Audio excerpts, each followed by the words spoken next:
Aló, ahí sí.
Buenas noches, hermanos. Vamos a comenzar el estudio de hoy y vamos a comenzarlo con una oración. Padre, te damos gracias en esta tarde por los que estamos reunidos aquí, Señor, en tu casa, en tu iglesia, Señor. Te pedimos perdón por nuestros pecados, por nuestras faltas. Oramos también por quienes están conectados, Señor, en la señal de nuestro canal, Padre. También te pedimos, Señor, que les bendigas. Y en esta hora, Señor, pedirte que abras nuestra mente, nuestro entendimiento, para poder recibir tu palabra, Señor, asimilarla y poder también aplicarla, Padre. Gracias te damos, Señor, en el nombre de Jesús. Amén. Amén. Bien, la semana pasada, por favor, en la primera, decía esa. La semana pasada comenzamos este estudio de raíces hebreas del Nuevo Testamento y se plantearon dos objetivos principales. La siguiente, por favor, que hablaba acerca de que nosotros como pueblo de Dios, como cristianos el día de hoy, tendemos a tener una relación distante con el Antiguo Testamento o con lo que llamamos Antiguo Testamento. Y el propósito de este estudio es que podamos nosotros reconocer la conexión vital que existe entre ambos testamentos, o pactos, que es la palabra más idónea para este tema, ¿no es cierto? Y considerar ambos como una sola unidad. Eso es fundamental porque en el fondo, en la medida que nosotros tengamos ese concepto y en la práctica estudiemos el Nuevo Testamento con una base sólida en el Antiguo Testamento, vamos a poder de mejor manera hacer una interpretación de la voluntad de Dios, que es el propósito final. Hablar y estudiar raíces hebreas del Nuevo Testamento no significa establecer un régimen judaico dentro de la iglesia, porque como lo dije desde un principio, el judaísmo que se practica en Israel y el judaísmo que practicaban los fariseos, ¿no es cierto?, no es bíblico. Que tome es como un catolicismo romano, que puede tomar porciones de la Biblia, algunas cosas de la Biblia, pero además de eso es una mezcla de muchas otras cosas basado principalmente en tradiciones y en rituales que no obedecen a lo que la Biblia indicaba en la ley mosaica. Entonces, por eso es que es tan controvertido cuando se habla de esto, porque la tendencia es a volver al sábado y una serie de otras cosas que más que nada pueden ser culturalmente para quienes lo son judíos una cosa importante dentro de su práctica de vida, pero para nosotros los gentiles en general no tiene un sentido espiritual, por así decir. Pero vamos a ir develando eso a lo largo de este estudio.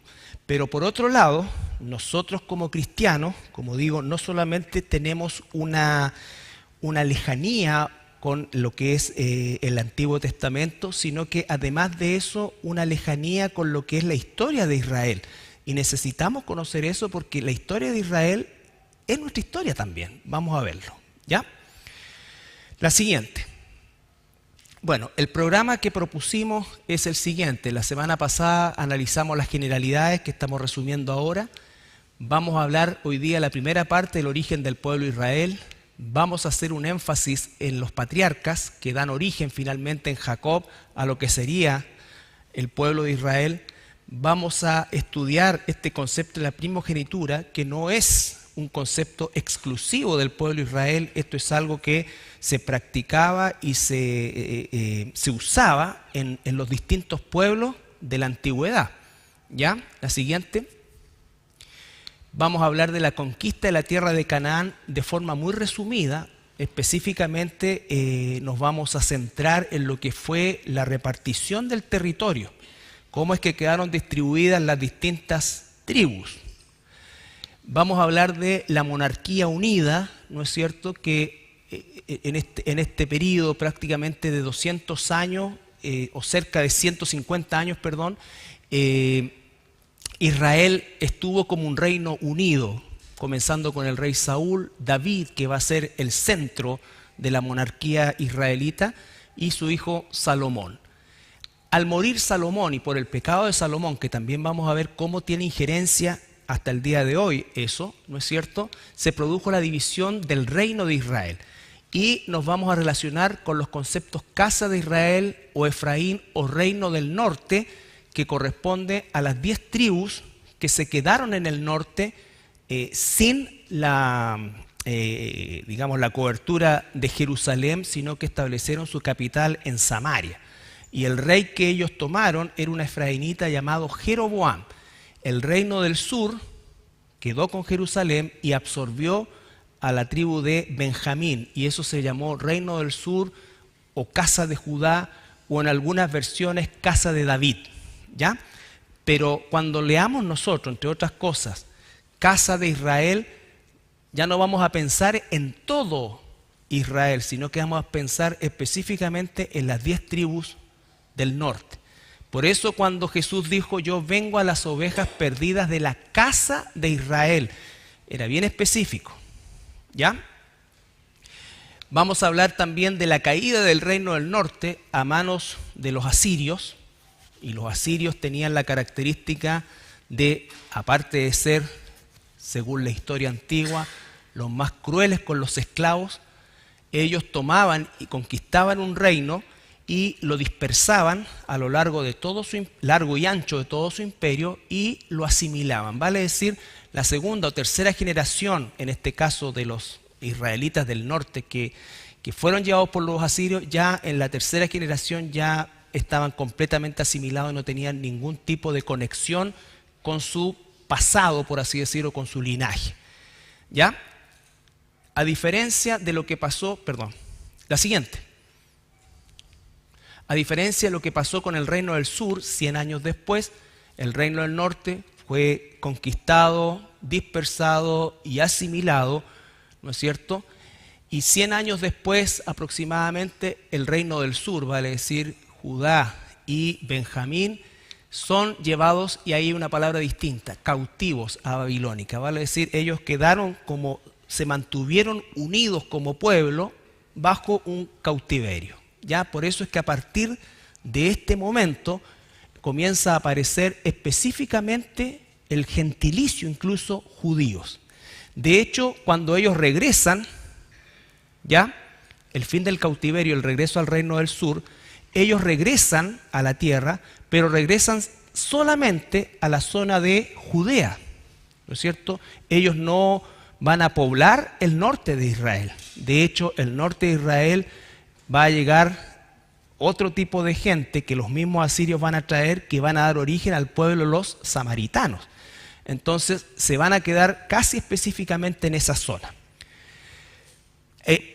Esto también lo vamos a ver porque es muy importante, porque cuando Jesús aparece en escena, Jesús está en el norte-norte, que es la Galilea. La Galilea es otro punto clave donde se establecieron judíos, pero mucho después, y principalmente por lo que son conceptos económicos, porque la zona de Jerusalén y de Judea productivamente es casi, o era en ese tiempo, casi nula. Entonces en el norte estaban las tierras fértiles y además estaba la pesca, que fue finalmente el gran motor de la economía de Israel o de los judíos cuando nosotros vemos ya en el tiempo los romanos.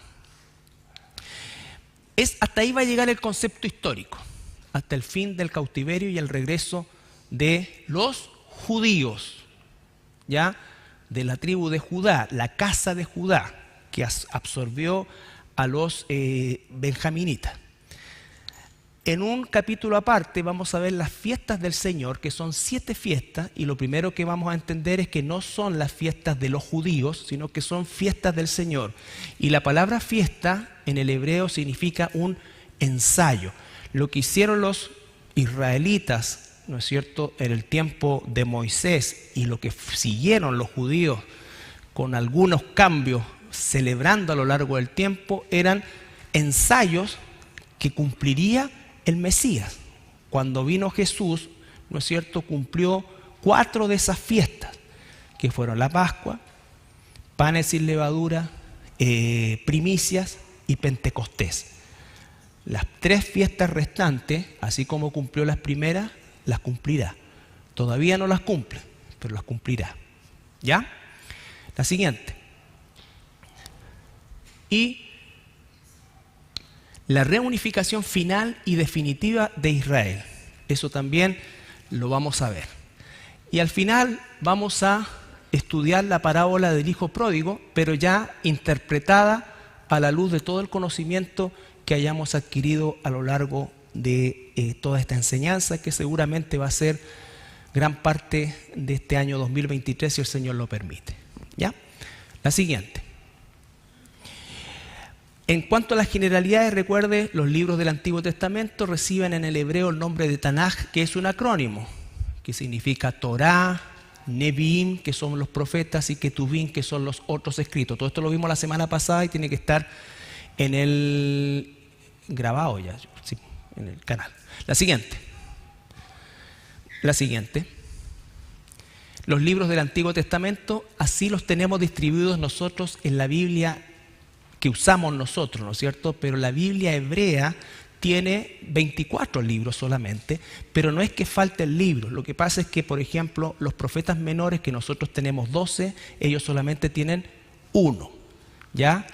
Y en las versiones más antiguas no existe Primera y Segunda de Reyes, Primera y Segunda de Samuel, ¿no es cierto?, Primera y Segunda de Crónicas, que son divisiones muy posteriores. Entonces, eso hace que el número de libros disminuya, pero el contenido es exactamente el mismo. ¿Ya? La siguiente. Y algunas definiciones que van a ser muy importantes a lo largo de todo este estudio. El primero de ellos es el término semita. Si nosotros nos remitimos, ¿no es cierto?, tenemos a Sem, ¿no es cierto?, y los semitas son todos aquellos que descienden de ese tronco étnico, los semitas. Recuerden, Noé tuvo 3 hijos, Sem, Cam y Jafet, ¿no es cierto? De esos 3 troncos se produjo el resto, o se generó todos los troncos de las distintas etnias que hay en el mundo. ¿Ya? La siguiente. Hebreo. Los hebreos fueron semitas que pasaron específicamente de la zona de Caldea, Abraham viene de Ur, y pasaron o atravesaron, en este caso, el río Éufrates. Entonces, hebreo es un término incluso de carácter despectivo, que significaba los del otro lado del río. ¿Ya? Por lo tanto, Abraham era un semita y también era un hebreo. La siguiente. Pero no era un israelita, porque todavía no existía Israel. Israelita ya es un descendiente de una de las 12 tribus de Israel, nombre dado a Jacob, nieto de Abraham. Abraham, Isaac, Jacob. Su cuarto hijo, llamado Judá, es el que da origen, ¿no es cierto?, al término judío, pero inicialmente era parte de los 12 hijos de Jacob, hijos varones, porque también tuvo una hija mujer.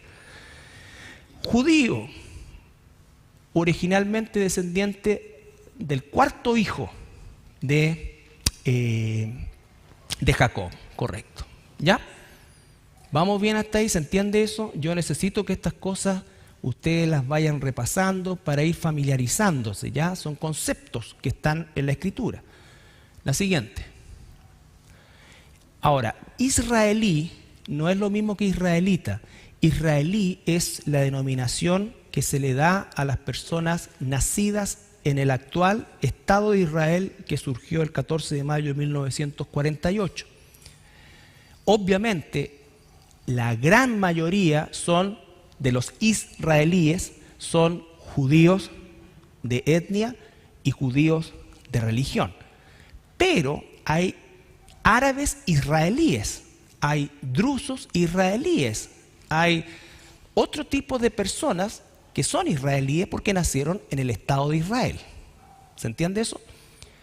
Y finalmente el término sionista, que también es algo que se usa de forma negativa muchas veces, pero el sionismo fue un movimiento que se gestó a finales del siglo XIX, donde principalmente el propósito de este movimiento, que estaba constituido por intelectuales judíos dispersos sobre todo en la Europa oriental, que viendo la cantidad de abusos y situaciones que existía hacia los judíos en las distintas partes de Europa, ellos entonces comenzaron con este movimiento con el propósito expreso de construir en alguna parte del planeta, ¿no es cierto?, el Estado de Israel, un Estado para que los judíos vivieran en libertad, ¿ya? Digo que en cualquier parte hubiesen ellos aceptado porque su propósito inicialmente no era religioso. Pero a poco andar se sumaron muchos religiosos, ¿no es cierto? Y entonces desde ese punto de vista se cambió toda la concepción de un lugar y se estableció que la única forma y el único lugar donde Israel podía surgir como nación era en la tierra ancestral de sus padres, del pueblo de Israel. ¿Ya? Ese es el movimiento sionista. Ok, ¿estamos bien hasta ahí? Todo esto es repaso. Todos los días miércoles vamos a tener unos 5 minutos de repaso, pero la idea es que esto vayan ustedes mismos también repasándolo en su tiempo en casa. El siguiente. Ya, las citas del Antiguo Testamento en el Nuevo Testamento. Esto es solamente para... Hay más de 300 citas directas del Antiguo Testamento en el Nuevo Testamento. ¿Por qué hay tantas? Porque el Nuevo Testamento está construido del Antiguo Testamento. Jesús no dijo nada que no fuera dicho por el Padre, y los apóstoles y los distintos personajes de la Escritura, ninguno de ellos usa nada que no sea la Escritura. Cuando estos hermanos usaban el término Escritura, ellos no se estaban refiriendo a sus escritos, se estaban refiriendo a lo que nosotros conocemos como el Antiguo Testamento, para ellos el Tanaj. Por ejemplo, Marcos capítulo 1, versículo 44.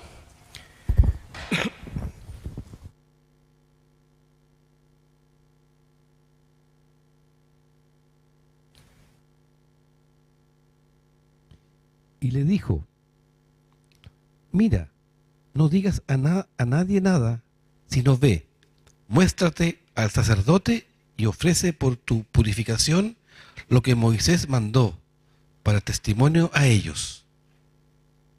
Y Jesús está validando una ordenanza de Moisés, no de los fariseos, de Moisés. Recuerden, el judaísmo que se vivía en el tiempo de Jesús ya estaba pervertido. El mismo Marcos capítulo 7, versículo 6.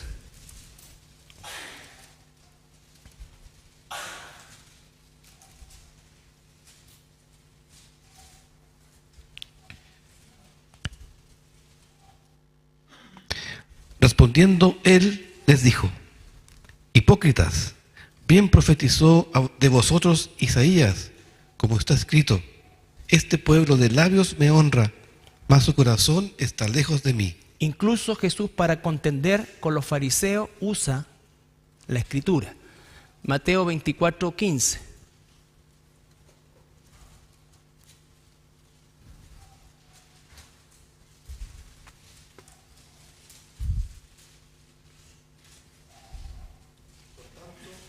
Cuando veáis en el lugar santo la abominación desoladora de que habló el profeta Daniel, el que lee, entienda.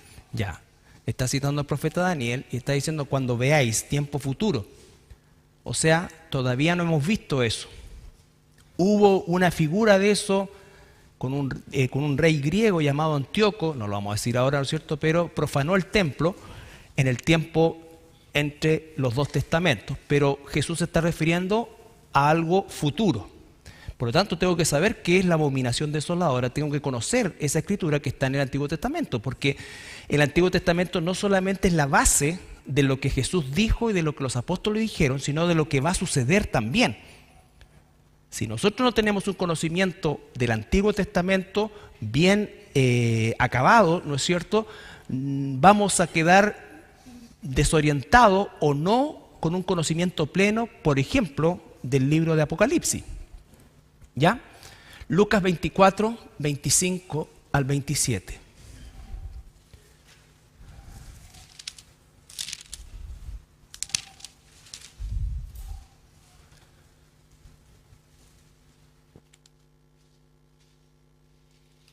Entonces él les dijo: oh insensatos y tardos de corazón para creer todo lo que los profetas han dicho. ¿No era necesario que el Cristo padeciera estas cosas y que entrara en su gloria? Y comenzando desde Moisés y siguiendo por todos los profetas, les declaraba en todas las escrituras lo que de él decían. Ya, fíjense, Jesús los pasea, por decirlo de alguna manera, por toda la escritura a estos dos discípulos que se dirigían a Emaús, ¿se acuerdan? Esa canción que tú cantabas cuando te pegabas en el pecho, por la calzada de Emaús. ¿O no? Sí. Un peregrino. Ya, bueno, esos discípulos no cachaban que Jesús era Jesús y van y lo invitan a quedarse y Jesús los pasea por toda la escritura. Por toda la escritura. O sea, él no estaba inventando nada. O sea, el Nuevo Testamento, por eso es que es tan importante el concepto de antiguo y nuevo, entenderlo como pacto. Porque no significa que el antiguo pacto está caduco. La diferencia entre el antiguo y el nuevo pacto no es el pacto en sí, no es el contenido del pacto, sino que básicamente es donde está escrito ese pacto. El antiguo pacto fue escrito primero en piedras, después en rollos. Pero el nuevo pacto, ¿dónde está escrito ahora? Dice que está escrito en nuestro corazón. No cambió el pacto, cambió la ubicación donde está escrito. Y con el Espíritu Santo entonces nosotros podemos ahora entender y tener toda la iluminación. ¿Ya? Por eso es engañoso el concepto Antiguo y Nuevo Testamento. En un sentido, ¿no es cierto?, como caduco. Y eso es lo que ha llevado al pueblo de Dios a tener una relación lejana con la Escritura. Bueno, vamos a ver los bereanos. Ustedes vayan anotando estos versículos porque no vamos a tener tiempo de verlos todos, ¿ya? Pero Pedro en su primer discurso, en su primer sermón, ocupa todo el Antiguo Testamento, también los pasea por los profetas y los salmos, lo mismo que Esteban, ¿no es cierto? Y los bereanos, el ejemplo es bereanos.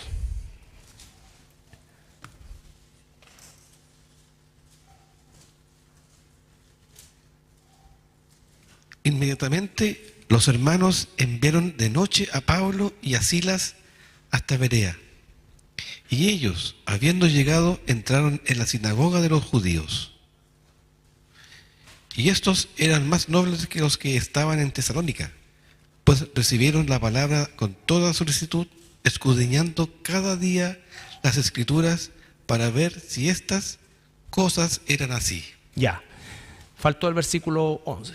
Pero lo que está diciendo acá es que los hermanos escucharon a Pablo, pero verificaron en la Escritura, que era el Antiguo Testamento, lo que Pablo les enseñaba. Es decir, ellos medían la validez de Pablo como apóstol no por lo que hacía, sino por lo que enseñaba. ¿Ok? Entonces, los bereanos son un ejemplo claro de lo que debiéramos hacer nosotros como hijos de Dios permanentemente. Que la palabra de Dios sea la que en definitiva tenga la definición, la última palabra de cualquier discusión que pudiéramos tener nosotros en relación a Dios. Y Pablo, en 2 de Timoteo, esto es un pasaje bien conocido, capítulo 3, versículo 16-17.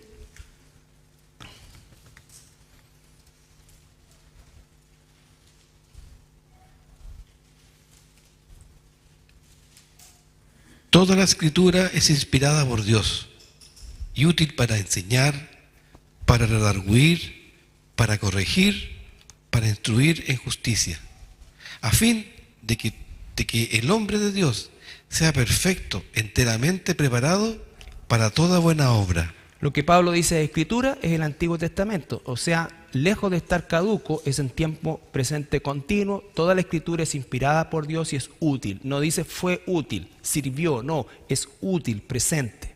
¿Ya? Entonces, hay, como digo, más de 300 citas que se hacen directa o indirectamente de las Escrituras. Jesús dice, yo no hablo nada que el Padre no me dio, y una serie de otras cosas, y todas las cosas que hablaron los apóstoles y los profetas tenía que ver con el Antiguo Testamento. ¿Ya? La siguiente. El origen del pueblo de Israel. Este es el tema principal de ahora.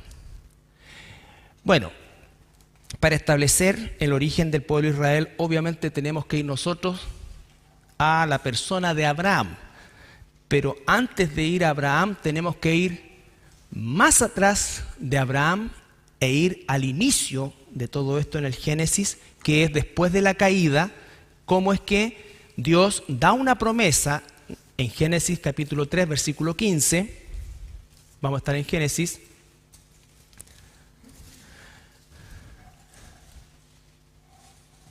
¿Recuerdan? Hay una serie de maldiciones. La tierra te va a dar espinos y cardos, la mujer con dolores de parto, el hombre va a tener el sudor de su frente.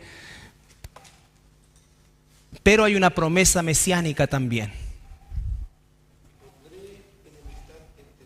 No se escucha. Y pondré enemistad entre ti y la mujer, y entre tu simiente y la simiente suya.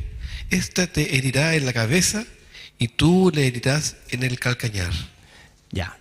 Pondré enemistad, está hablando a Satanás, entre tu simiente y su simiente. La palabra simiente es semilla, de donde viene también semen, de donde viene entonces lo que conocemos nosotros también como genética. ¿Ya? Ahí viene el ADN del ser humano, en la genética. Entonces, eso es importante. Dice que va a haber una simiente de la mujer, del ser humano, de la mujer no significa, obviamente incluye a María porque es parte del pueblo, pero no se está hablando específicamente de ella, sino que a través de la simiente humana va a venir otra simiente que va a ser la que va a salvar. ¿Ya? Entonces, ¿dónde comienza eso? Vamos, la siguiente, ya vamos a volver al Génesis 12:1. Tenemos la creación, esto de un librito antiguo muy bueno, ¿no es cierto?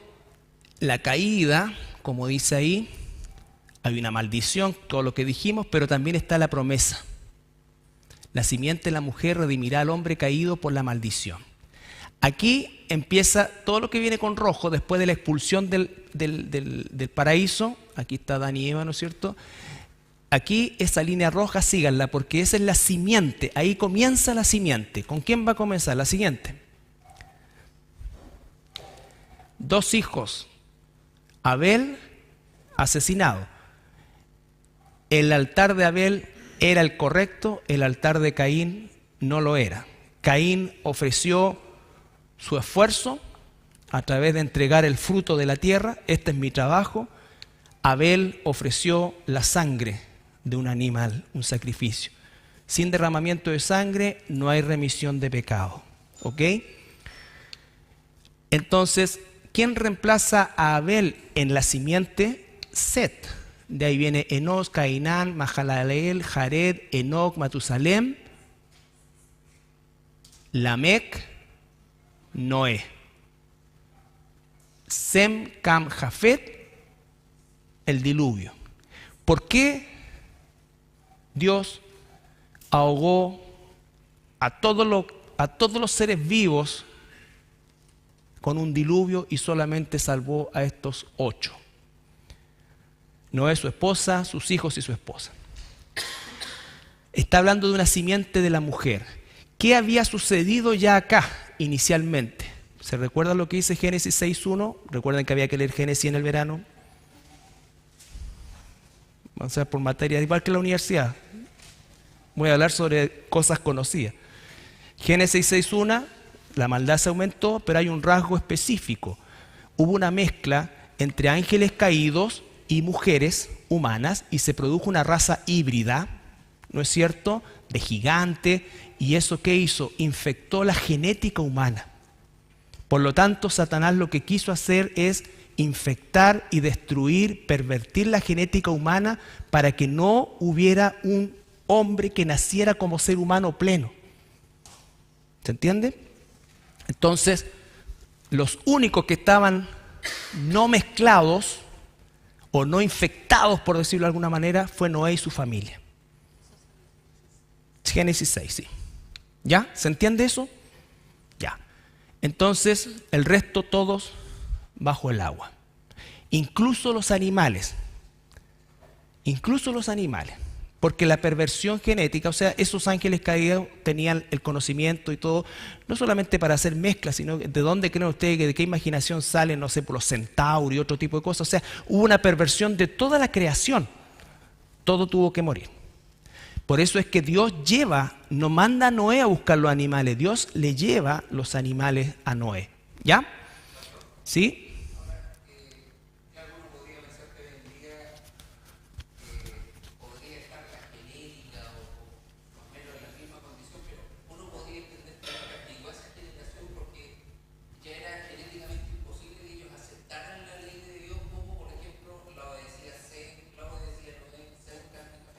O sea, de hecho ya no la obedecieron ya.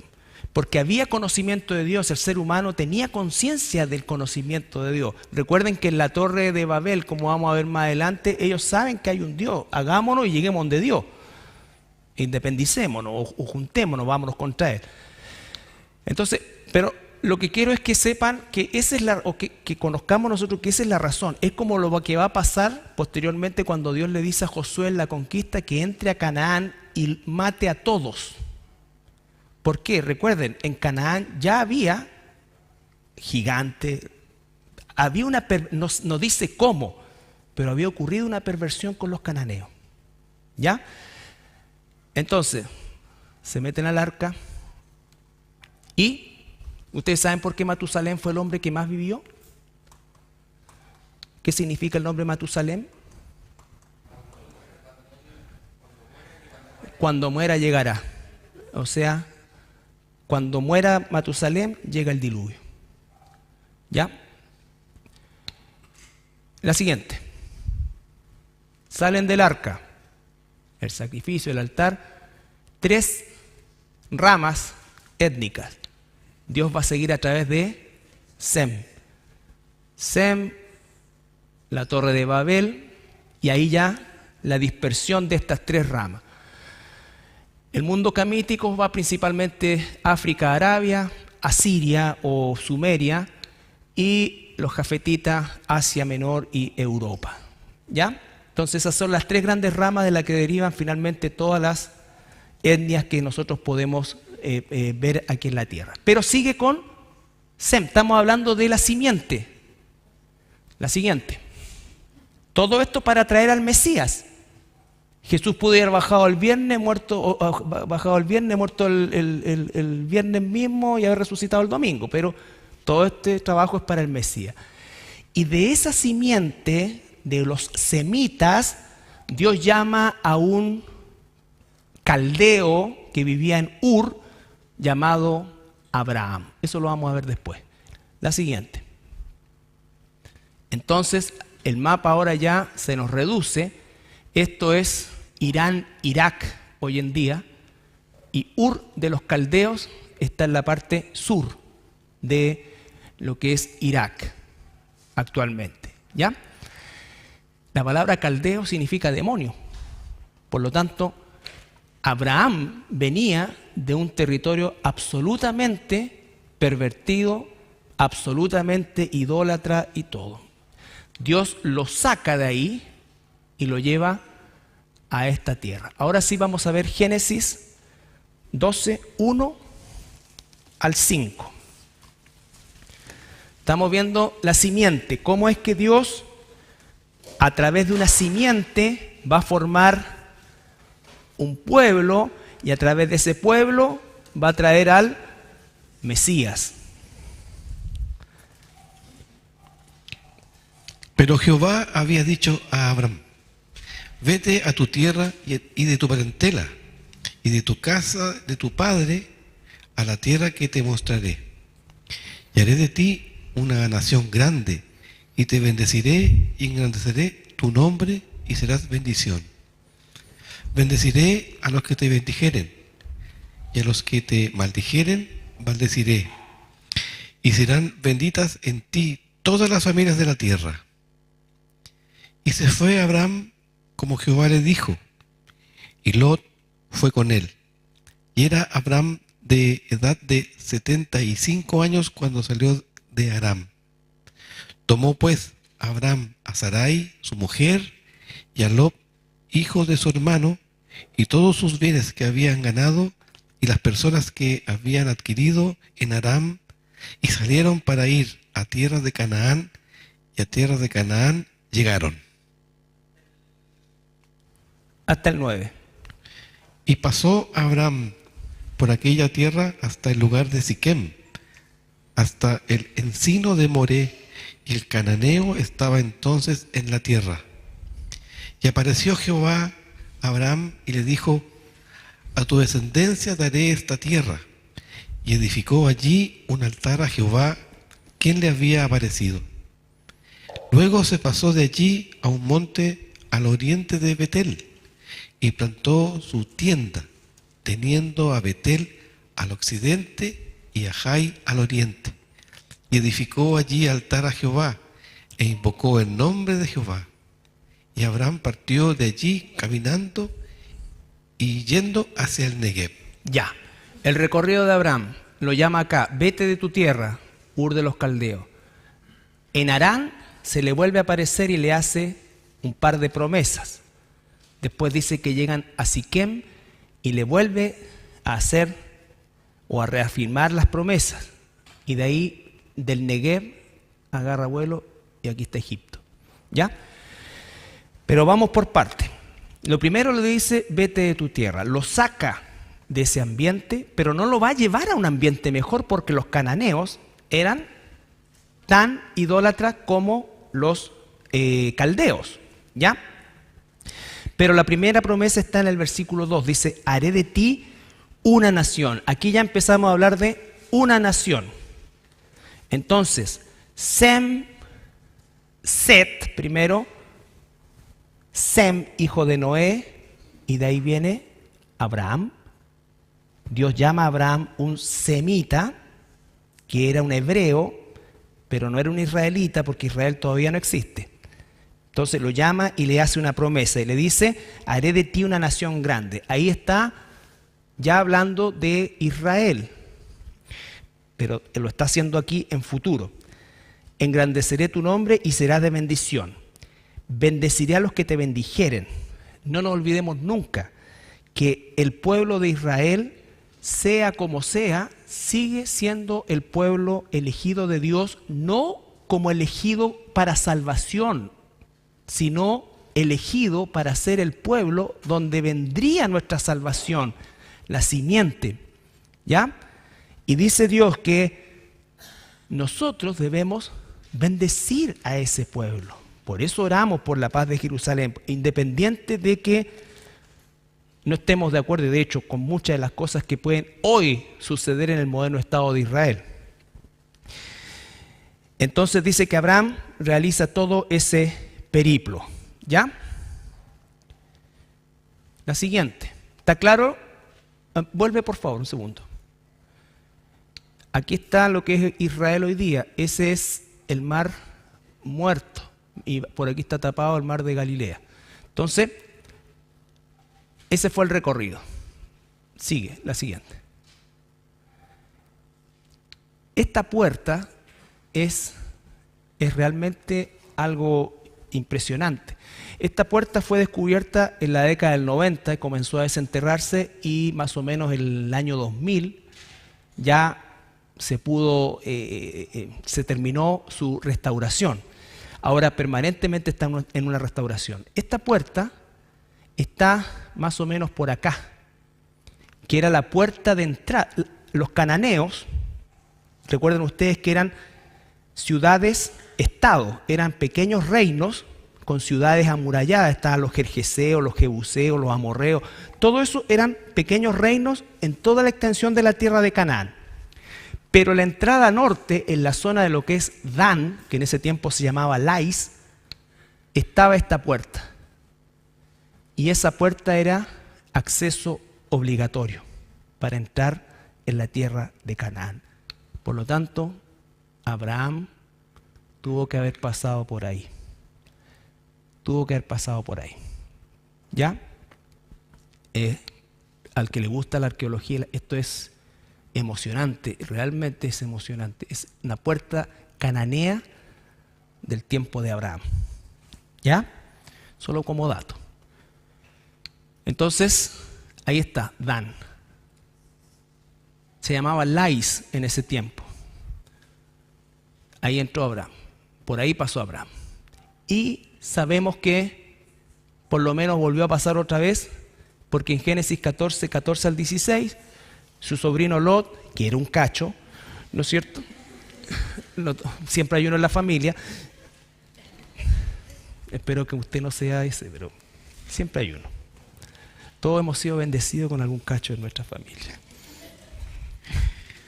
Oyó Abraham que su pariente estaba prisionero y armó a sus criados, los nacidos en su casa, 318, y los siguió hasta Dan. Y cayó sobre ellos de noche él y sus siervos, y les atacó, y les fue siguiendo hasta Oba, al norte de Damasco.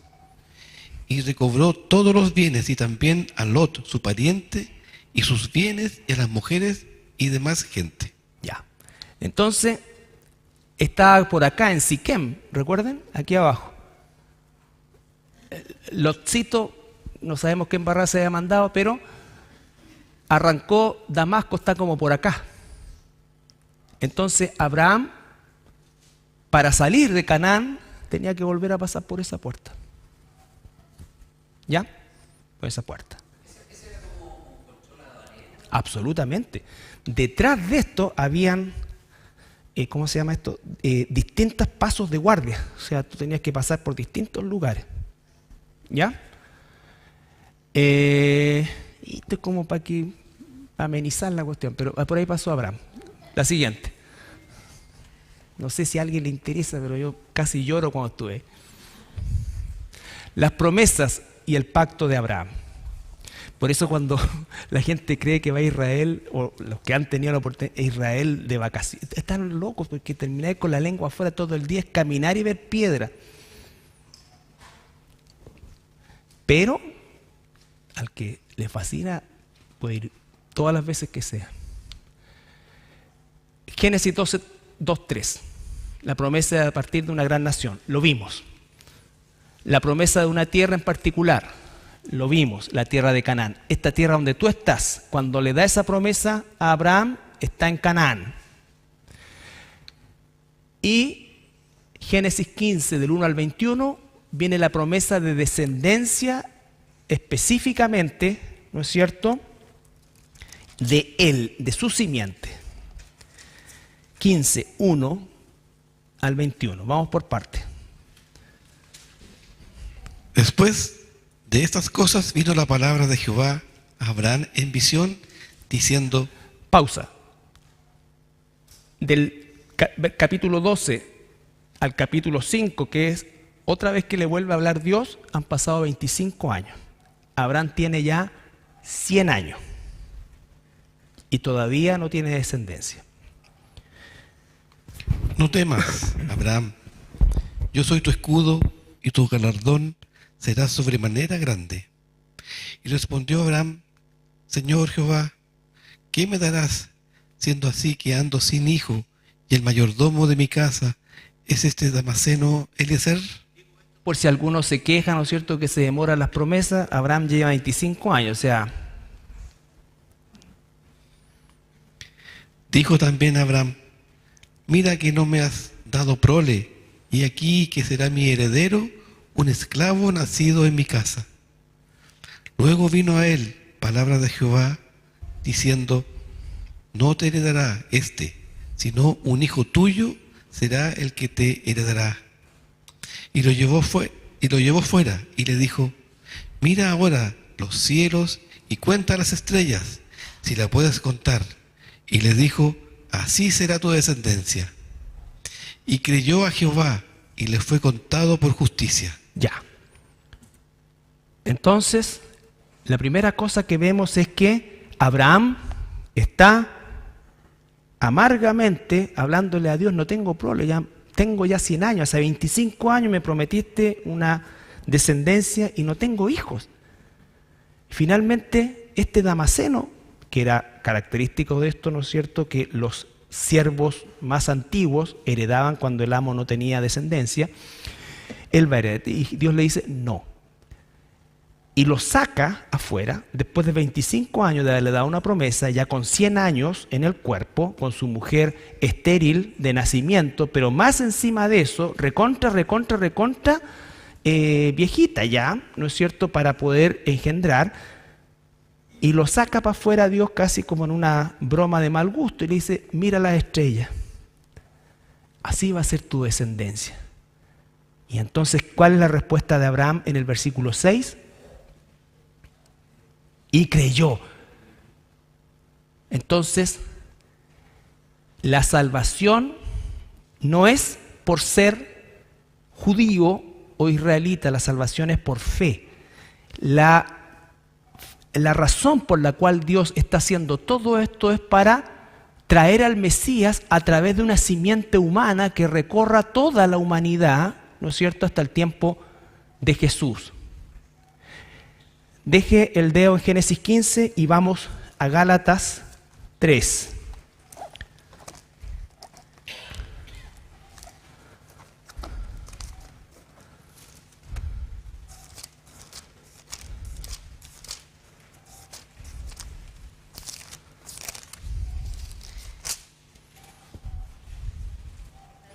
Gálatas 3, 6 al 9. Así Abraham creyó a Dios y le fue contado por justicia. O sea, Pablo está citando a Génesis. Sabed por tanto que los que son de fe, estos son hijos de Abraham. Entonces nosotros somos israelitas o hijos de fe. Hijos de fe. Y por lo tanto, somos hijos de Abraham. Porque Israel todavía ni existía. Entonces no se trata de hacer la iglesia, judaizarla, ni volverse judío, que es como la moda de ahora. Es amar al pueblo de Israel, pero saber que la salvación es por fe. Un judío, aunque nazca en Israel, aunque sea circuncidado, pero si no reconoce a Jesucristo, se va a ir al infierno igual que cualquier otro pagano. Entonces, vuelve a leer. Sabed por tanto, el 7. Sabed por tanto que los que son de fe, estos son hijos de Abraham. Y la Escritura, previendo que Dios había de justificar por la fe a los gentiles, dio de antemano la buena nueva de Abraham, diciendo, en ti serán benditas todas las naciones. Y ahí está citando Génesis 3. Entonces, esta simiente va a traer al Mesías, pero en esta simiente van a ser benditas todas las naciones de la tierra, porque la salvación es siempre, siempre por fe. Hay cristianos que creen que el Antiguo Testamento era por obras. No, siempre es por fe, siempre es por fe y siempre es por gracia. Siempre es por gracia. 9. De modo que los que de la fe son bendecidos con el creyente, de modo que los que de la fe son bendecidos con el creyente Abraham. Ya, volvemos a Génesis. ¿Se entiende? la conexión entre el antiguo y el nuevo, la validez. Lo que hizo Abraham es lo mismo que hicimos nosotros. Es lo mismo que hicimos nosotros. Abraham era un gentil, era un caldeo, no era un israelita. ¿Ya? Él ciertamente, étnicamente y a través de su simiente va a venir el Mesías y se va a formar un pueblo. Pero el propósito de ese pueblo no era guardar la bendición, sino que era ser luz a las naciones, dice. Lo mismo que nosotros, ser luz a las naciones. Volvemos a Génesis 15. Y le dijo: yo soy Jehová, que te saqué de Ur de los Caldeos para darte a heredar esta tierra. Y él respondió: Señor Jehová, ¿en qué conoceré que la he de heredar? Y le dijo: tráeme una becerra de 3 años, y una cabra de 3 años, y un carnero de 3 años, una tórtola también y un palomino. Y tomó él todo esto, y los partió por la mitad, y puso cada mitad una enfrente de la otra, mas no partió las aves. Ya. Esto era una forma en que se hacían los pactos de sangre en aquel entonces para certificar algo entre 2 o más personas. Y normalmente era un pacto entre 2 reyes, dos personas importantes que representaban a una multitud. Y lo que consistía era que partían un animal, ¿no es cierto? Y ambos de la mano pasaban y se manchaban con la sangre del animal y después se devolvían por ahí. Y eso significaba que cualquiera de los dos que rompiera el pacto iba a terminar como el animal, partido, ¿no es cierto?, y muerto. Ese era el pacto de sangre. Entonces Dios le dice: tráeme estos animales de 3 años, pártelos y déjalos ahí. Sigue. Descendían aves de rapiña sobre los cuerpos muertos, y Abraham las ahuyentaba, mas a la caída del sol sobrecogió el sueño a Abraham, y aquí que el temor de una grande oscuridad cayó sobre él. Entonces Jehová dijo a Abraham: ten por cierto que tu descendencia morará en tierra ajena y será esclava allí, y será oprimida 400 años. Pausa. 1000 años antes, esto es 1000 años antes de Moisés.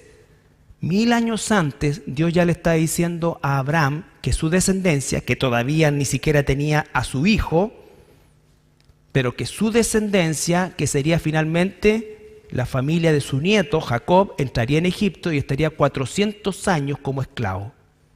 Ya les está diciendo. Mas también a la nación a la cual servirán, juzgaré yo, y después de esto saldrán con gran riqueza. Tal como dice el Éxodo cuando salieron los israelitas. Y tú vendrás a tus padres en paz, y serás sepultado en buena vejez. Y en la 4ª generación volverán acá, porque aún no ha llegado a su colmo la maldad del amorreo hasta aquí. Ya, entonces le está diciendo, estos 4 siglos representan también 4 generaciones. A la 4ª generación van a volver. ¿Con quién volvieron? Inicialmente con Moisés, pero finalmente entran con Josué. Y dice que todavía no ha llegado a su colmo la maldad del amorreo. Es decir, Dios les dio muchos siglos a los pueblos cananeos para arrepentirse y no lo hicieron, sino que empeoraron. Estas son las cosas que nosotros no debemos escudriñar porque no vamos a obtener respuesta, porque por un lado Dios quería que los cananeos se arrepintieran. Si Él dice que manda a todos los hombres que se arrepientan, sí, pues. ¿Sabía que no se iban a arrepentir? Entonces son estas confusiones. Entonces, pero ¿cómo entonces si Dios? Y empezamos nosotros a tratar de entender la mente de Dios. No es así. ¿Se entiende? Nosotros tenemos que ceñirnos a lo que nos dice la Biblia. Dios le está diciendo, tu generación se va a ir 400 años para allá, van a ser esclavos y la maldad del amorreo se va a seguir multiplicando y va a llegar un momento que va a ser un tope. Por eso Dios le dice a Josué, entra a la tierra y arrasa con todo, no dejes nada vivo. Nada vivo. No. Estaba desatando su ira, ¿no es cierto? Recuerda. Pero, ¿qué pasaba con los cananeos? ¿Se recuerdan? Cuando Josué y Caleb, más los otros 10, van a inspeccionar la tierra, vuelven y dicen, hay gigantes. Había una tierra pervertida ya. No sabemos cómo, pero ya había una perversión. Entonces, había que limpiar todo, ¿no es cierto? ¿Está claro con eso? Bien. Y sucedió que puesto el sol y ya oscurecido se veía un horno humeando y una antorcha de fuego que pasaba por entre los animales divididos. Pausa. Aquí ocurre algo, lo lógico, según la costumbre, era que de alguna manera Dios pasara de la mano con Abraham para allá y para acá. Pero Abraham no pasa, pasa solamente Dios. Dice que ese fuego. ¿Por qué? ¿Ya? Primera cosa.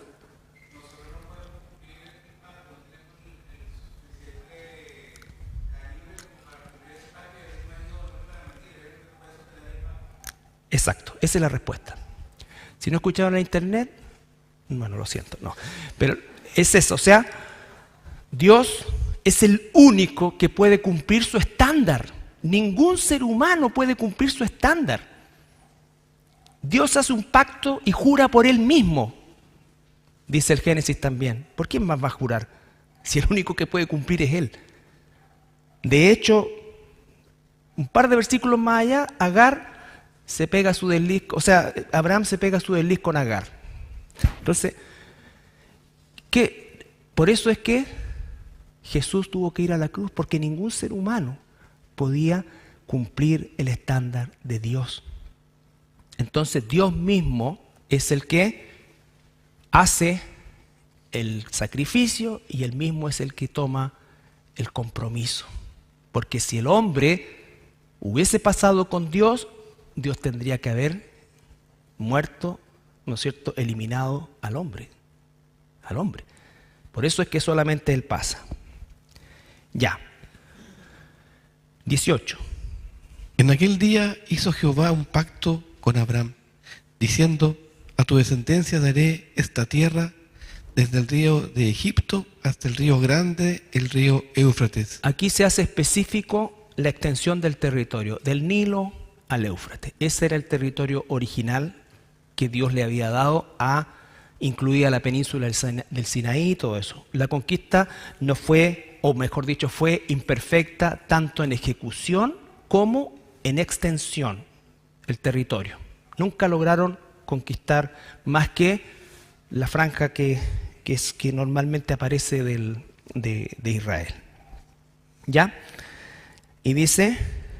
La tierra de los ceneos, los ceneseos, los catmoneos, los eteos, los fereceos, los refaitas, los amorreos, los cananeos, los gergeseos y los jebuseos. Jebuseos eran los habitantes del monte Sión originales y posteriormente con la conquista de Josué,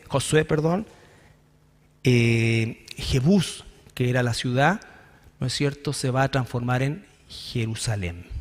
¿Ya? Los habitantes originales de esta tierra eran los cananeos, descendientes de Cam. Los semitas llegan ahí, los israelitas llegan ahí siglos después de Abraham a conquistar esa tierra, porque Abraham nunca vivió en esta tierra. Siempre anduvo en tiendas hacia Egipto, se las lleva así. Mucho tiempo estuvo en la zona del Negev, que es como por acá, la parte norte de lo que es Israel hoy día. Por eso es que siempre era a tu descendencia, a tu descendencia, a tu descendencia, a ese pueblo que vendría de sus lomos. ¿Ya? Entonces, los cananeos eran los habitantes originales, no había semitas acá. Y el único pueblo semita al que Dios le da por decreto, porque Él es dueño de todo, este territorio es a Israel. ¿Ya? Los árabes no existían. No había territorio más que, vamos a ver después, los hijos de tanto Ismael como Edom estuvieron en toda esta parte que viene a ser la península arábiga, que está más al sur todavía de Israel. ¿Ya? Entonces, la promesa, el pacto de Dios con Abraham, primero que nada, descendencia, una nación y un territorio. Y a través de esa descendencia serían benditas todas las naciones de la tierra, porque a través de esa descendencia vendría el Mesías. ¿Ya? Entonces, la razón y el origen de Israel tiene que ver con el nacimiento y la venida del Mesías. Esa es la razón para que nosotros digamos Israel fue un pueblo, es en este sentido el pueblo elegido como nación para traer al Mesías. Recuerden, el mismo Pablo dice en Romanos, bueno, entonces, ¿qué ventaja tiene ser judío? Mucha, porque recibieron la luz de la palabra. La luz de la palabra. Debieran ser los más entendidos en esto.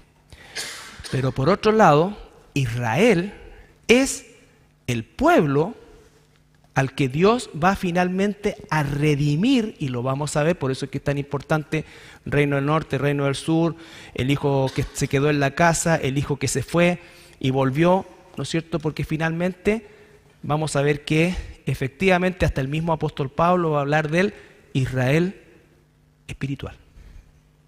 ¿Ya? El Israel espiritual. No se olviden que el destino final de todos nosotros, los redimidos por la gracia de Dios, es cielos nuevos, tierra nueva, y la capital de eso se va a llamar la Nueva Jerusalén. Siempre es Jerusalén, siempre es Israel, pero yo tengo que entender cómo es que soy injertado en este pueblo. ¿Ya? Soy injertado en este pueblo. Ok. ¿Alguna pregunta?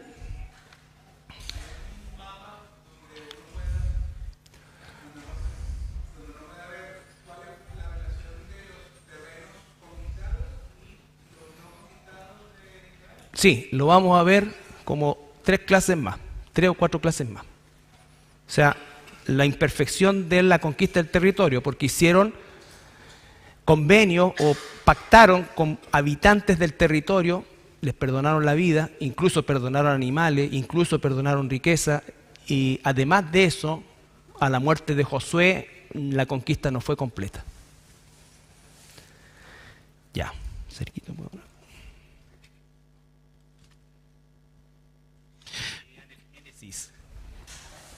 Padre Santo, gracias por tu palabra del día de hoy. Ciertamente nos anima, nos inspira, Señor, volver a revisar esta porción, Señor, de Génesis, de tu palabra, Señor, para renovar nuestras fuerzas, Señor, y ciertamente en seguir confiando en ti, Señor, en descansar en tus promesas y pedirte perdón por las veces que somos impacientes, en las veces que vemos con nuestros propios ojos, Señor, y no descansamos en tu palabra, Señor, y perdona, es tan firme tu palabra, tú no mientes, Señor, y perdona a veces los débiles que somos, los inseguros y falta de confianza, Señor, y que esta porción que hemos revisado el día de hoy nos afirme, nos sostenga, Señor, y nos permita vivir más para tu gloria y confiando plenamente en ti, Señor. Fortalece nuestra mente, nuestro corazón, y que esta palabra se quede grabada en cada uno de nosotros, Señor. Padre Santo, sigue trabajando con nosotros. Gracias por tu gracia. Gracias por las bendiciones que recibimos a cada momento, Padre. Y esta porción de este estudio, Señor, que la podamos atesorar. Ciertamente que también nos podamos animar, inspirar, desafiar, Señor, para leer también el Antiguo Testamento, leer desde Génesis, Señor, para aprender más de ti, aunque a veces en nuestra mente, Señor, es difícil, no la podemos entender, y tantas cosas no la podemos pronunciar bien, no la podemos comprender, Señor, pero que ciertamente cada porción que está en tu palabra, Señor, siempre es para nuestro provecho. Que podamos leer Génesis, que podamos leer toda tu palabra, Señor, Éxodo, toda la porción, Señor, y que Ciertamente tú vas a tratar con cada uno de nosotros, sabiendo que tu palabra siempre es viva y eficaz y que siempre la podamos aprender, Señor. Padre Santo, gracias por este estudio del día de hoy. Obra por medio de tu Espíritu Santo, derriba dudas, derriba temores, derriba desconfianza, fortalece nuestra mente y nuestro corazón y que podamos perseverar en tu palabra y descansar en tus promesas y confiar en ti, que sea para tu gloria, Padre. Dejamos esta oración delante de ti en el nombre de Jesucristo. Amén.